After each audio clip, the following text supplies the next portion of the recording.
So welcome to our September Recon office hours.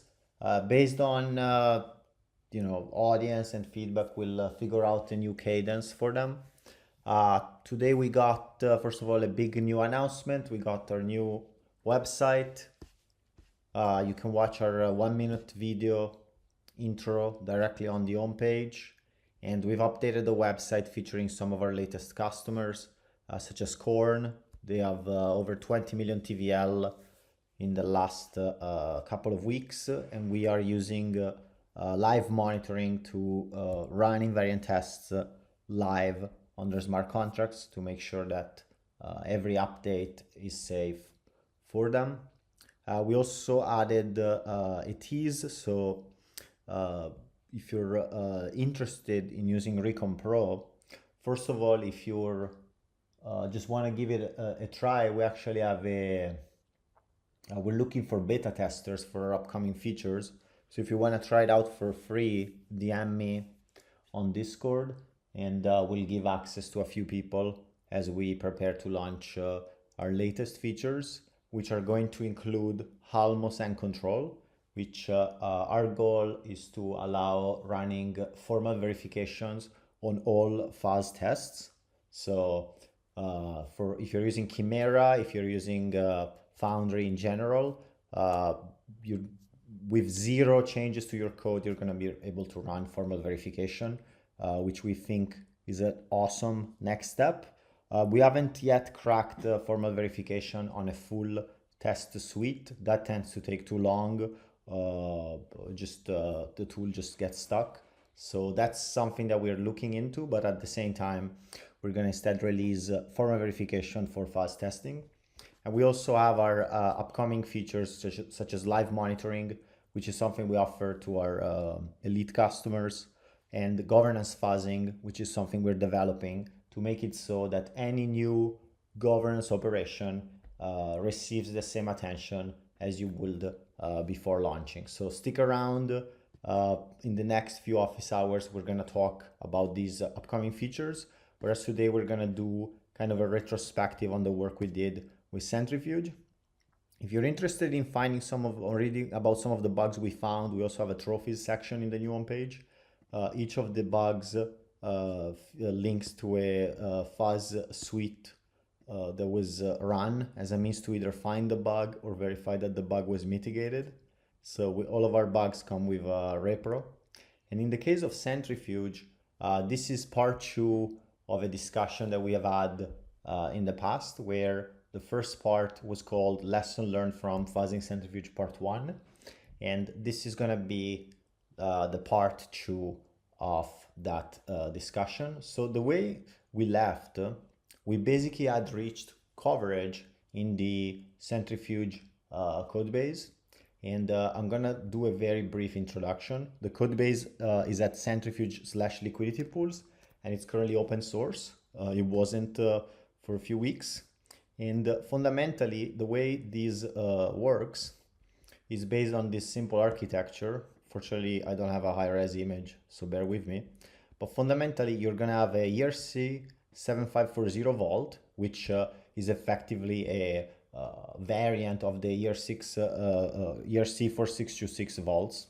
And the way this vault is done is you're going to have a pool manager, which is basically the implementation of the vault, and the investment manager, which is a contract that handles the asynchronous operations between requesting a deposit, requesting a withdrawal, requesting a redeem, and requesting a mint. And the remainder of the contracts, the tranche token, the restriction manager, the escrow, they're fundamentally just part of the accounting, where the escrow is where the tokens will be held. The tranche token is the representation of your ownership of the vault. The restriction manager is a way to have a list of allowed addresses, which is something that Centrifuge does because their product is based on RWAs, which means that everything is KYC'd. And the gateway is something that is currently being audited in their Rust, because it's written in Rust. It's currently the competition is currently running on Cantina. And what we did in order to fuzz these contracts was we started by assuming that the gateway was going to be safe. We basically assumed it was going to be the same as an admin. So a trusted set, it would only pass a set of trusted values. And so we mocked it so that we could focus on the core accounting aspect of the pool. And so reaching coverage for this meant reaching coverage on the vault, the investment manager, the pool manager, the escrow, the tranche token, and the restriction manager. And I'm going to briefly show what that means from a technical perspective. Fundamentally, in all of our work, we create a separate folder in the invariant test or in the SRC folder, typically called Recon or invariance. And we would have what we call the target functions, which is the collection of all public functions that are going to be called by the tester. And once we have too many target functions, we will typically separate them into a set of separate testers just to make the code a bit more reusable. It's typically put in a folder called targets. And as you can see here, we got the gateway mock functions, the pool manager, restriction manager, the target switching functions, the tranche tokens, the vault callbacks, and lastly, the vault functions. And you can see how vault is used more than once because vault had so much complexity that it was worth separating it just as a means to maintain the code a bit better. And as a general idea, our gateway mock functions are all mocked. It means that a lot of these have some hard coding done, whereas the remainder of the function tends to be a bit more free-flowing. And as part of our first engagement, we basically wrote all of these. We set them up so that the coverage was very high. And this is what we were left with. So this is what you will see as Centrifuge, the customer. Obviously, it's a pretty scary view, but basically you will see an endless amount of logs of broken properties. And typically, obviously, this is not where you want to be at the end of your development process. You don't want to have multiple broken properties, but typically you will start getting broken properties only once you reach sufficient coverage. And so that means that if you're not getting any broken properties, it's probably because your coverage is too low. Whereas once you get to coverage, some of the broken properties, in this case, the majority of the broken properties, are going to be false positives because you didn't clamp enough, or you clamped incorrectly, or you have the wrong assumption, or you implemented the code in an incorrect way. You can see that, again, there's many of these. And so my first goal as I started the second engagement was to reduce the number of false positives. So I'm going to go over a couple of the takeaways from the article, which effectively state that you don't want to write more code than necessary. We're going to talk about safe by design later. And then the last thing is tied to clamping and reducing bias. So if you want to read, the written version is in our Substack, but I'm going to kind of talk about it my way. And the main problem that I really had during the engagement was that I had a high level understanding of the contracts, but I did not understand the delicacies of them, which means that instead of coding more, when I was overwhelmed with all of these properties, I stopped and I just started to read the contracts to gain a better understanding. Because when you have that many broken properties, it typically means there's something you're missing. So that was what I did. And more specifically, what I realized was that there was a clear relation between the pool manager, the investment manager, and the vault. And there are some implicit assumptions in how the system works that cause it to be not safe by design. What does that mean? That means that if I am user A and I do a deposit here on the vault, or more specifically, I would request a deposit because these are asynchronous vaults, then what would happen is I would request a deposit to the gateway. The gateway would have to record that deposit. So there's an assumption here that I can't just fulfill a random amount. I have to fulfill an amount that is tied to what was requested. So that's where clamping comes in. And then at the same time, when I fulfill this, there's the expectation that the price is most likely going to be a price that is appreciated, because these are RWAs, these are bonds, so they should their value should increase over time as they start to pay their coupons. And so all of these assumptions and breaking all of those assumptions was making it so that we were getting a lot of false positives. And so the most immediate solution, was to add a lot of clamping to make it so that some of those nonsensical values were removed. An example of a nonsensical value we used to have, it's going to be a bit hard to show, but when you have a request done to the vault, I believe the investment manager will keep track of all of the investments, which are tracked as a form of investment state. And so if you look at the amounts in the investment state, you should see that you have a state.pending deposit request amount, and this amount gets decreased by the asset. And so this is how the system currently is written. Whereas back when we were doing the review, the system would ask the admin via another parameter how many investments or how many assets were left in the investments. And so by having the admin pass that parameter, you could create a lot of scenarios where the admin could simply type the wrong value and pay out a bigger amount of tokens to a depositor simply by stating that the pending deposit were supposed to increase. And so you can see here that as a means to avoid an overflow, there's a cap, so that in the case of an admin mistake, the code doesn't revert. But at the same time, the code was made to be a bit more safe by default, because generally speaking, if we look at fuzzing in general, what fuzzing does, and clamping especially, what it does is it forces us to think about all of those nonsensical scenarios. And whenever you have a nonsensical scenario, if you're fuzzing, your default will be that you want a revert there, because a revert is going to be skipped by the fuzzer, and as such a revert will not be part of the story. It's not something that could happen. And so if you look at our original handlers for this type of callback-like functions, you can see how there wasn't that much clamped. There was simply the requested amount was we were basically clamping the currency payout based on that. And then you can see that the remaining investor order was just an arbitrary value. And so my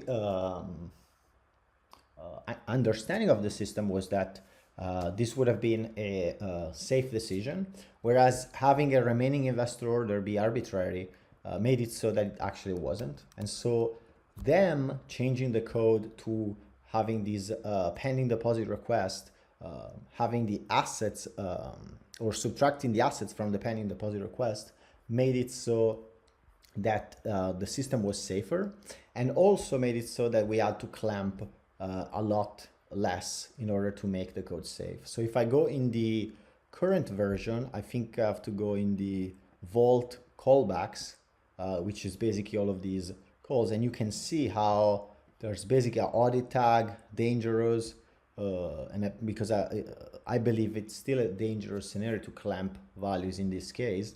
But at the same time, you can see how instead of trying to make the suite work, instead of changing all of the suite to have all of this clamping, by changing the underlying logic to be safe by default so that there's no way for us to overpay. It either overpays one-off by mistake, but it will not generate more of these pending deposit requests, which means that the user can mint even more tokens. And so by making it safer, we also had the ability to clamp a lot less.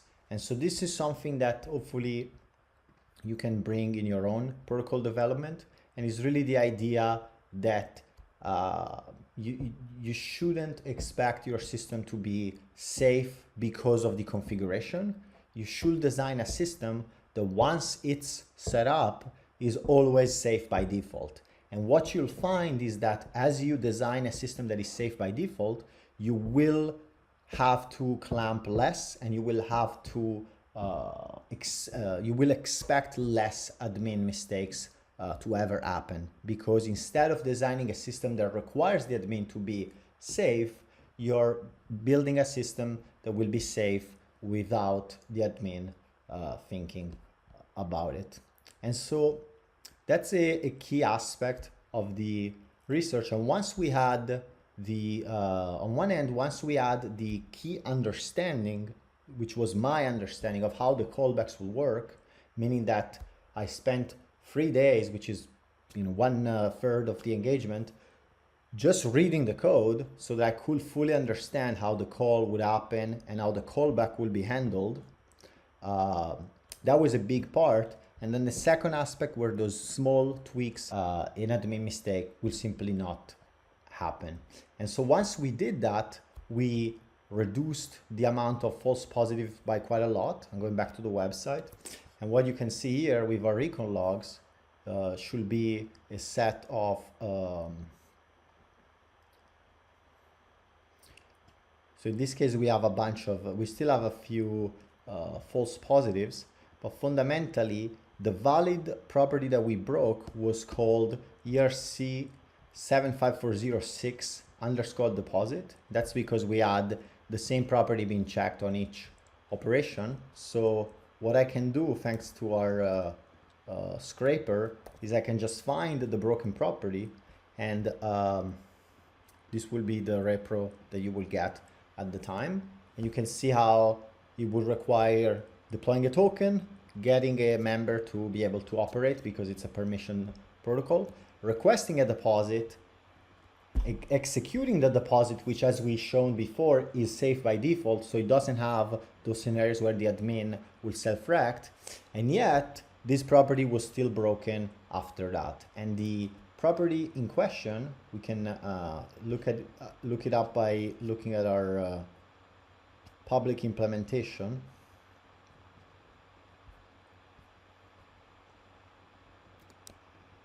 Which we open sourced at Recon Fuzz ERC7540 reusable properties.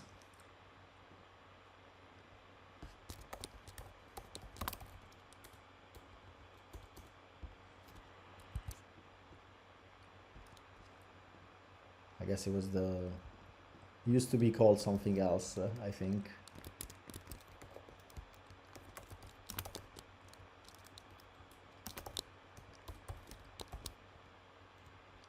There you go.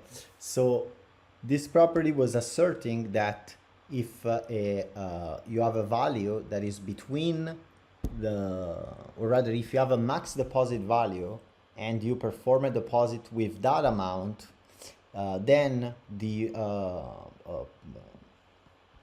this is not the property, but I think it was the property 9, which we deleted.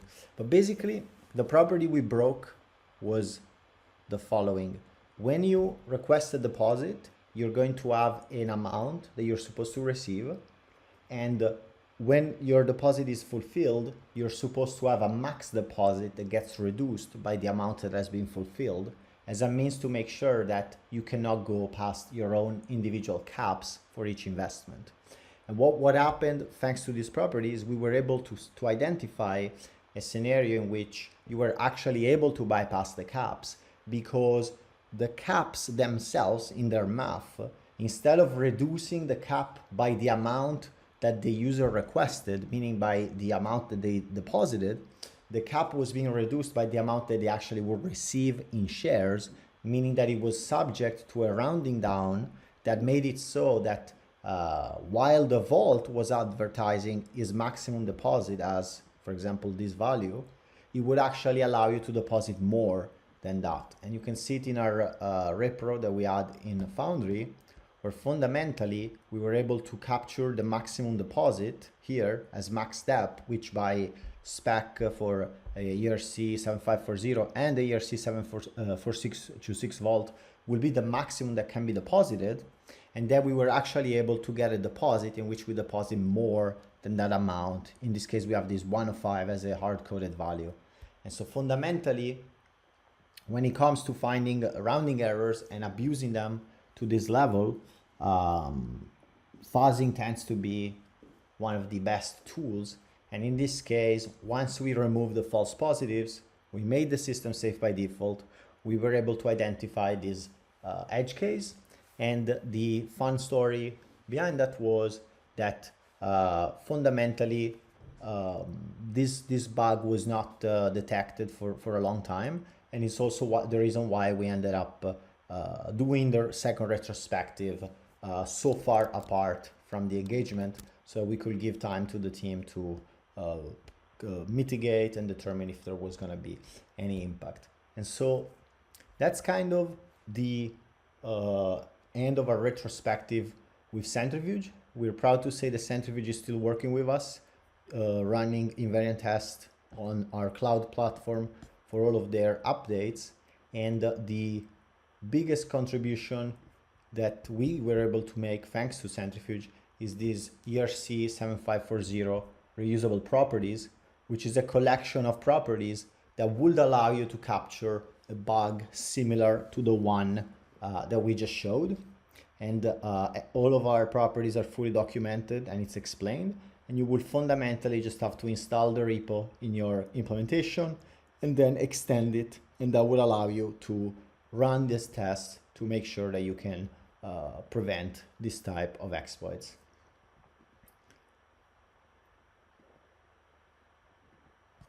So that's it on the Centrifuge presentation. We have added this section in the home page that shows you all of the invariant testing starters that we built. We got a few starting kits as well as for EigenLayer. We're gonna have another starter kit very soon. And the last piece that I wanna mention when it comes to using the reusable properties and the work we did with Centrifuge was this call test and undo library, which is a very simple contract that fundamentally can help you convert a stateful test into a stateful test that doesn't have any side effects. So even though you can't turn it into a view function simply because of how Solidity works, it will still be as if it was view, and it would allow you to declutter the story, which tends to be really important because if we go back to the property we broke, you can see how all of our calls, such as deploy new token, update member, request deposits, they all tend to be unitary in the sense that they do one thing or they do one concept and they get it done. Whereas some of our tests for the ERC 7540 properties, they tend to be more complex. And so if you want to continuously maintain your before after checks, your storage checks, and all the type of checks, it would be extremely burdensome.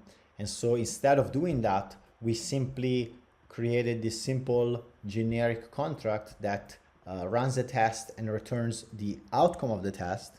And that way we know that we can run these property tests without having to influence the story, meaning that we have a nicely separated set of tests. Let me see if I can show you. So we have all of these well separated. You can see how all of these functions, they tend to be very simple. And then when it comes to the actual properties, you can see the actual implementation for them, meaning that we didn't have to add before after checks or other type of storage checks here, because we know that all of these tests do not influence the story. And that means that you can just drag and drop them into any repo without having to rewrite all of those trackers, which tends to be extremely burdensome. If you look at the shared storage in the tester, you can see that we were tracking all of the deposits, all of the claimed, etc. And so when you get to that level of granularity, you're always better off reverting all of the side effects from tests so that you can keep things as simple as possible.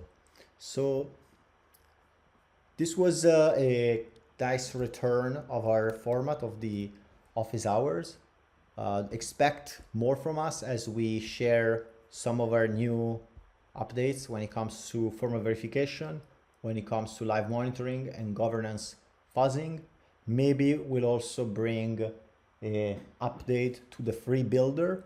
So if you have a request for a feature when it comes to the free builder, the free technologies that we have, when it comes to AST, when it comes to generating boilerplate for invariant tests, definitely let us know in the chat. We're happy to accommodate it.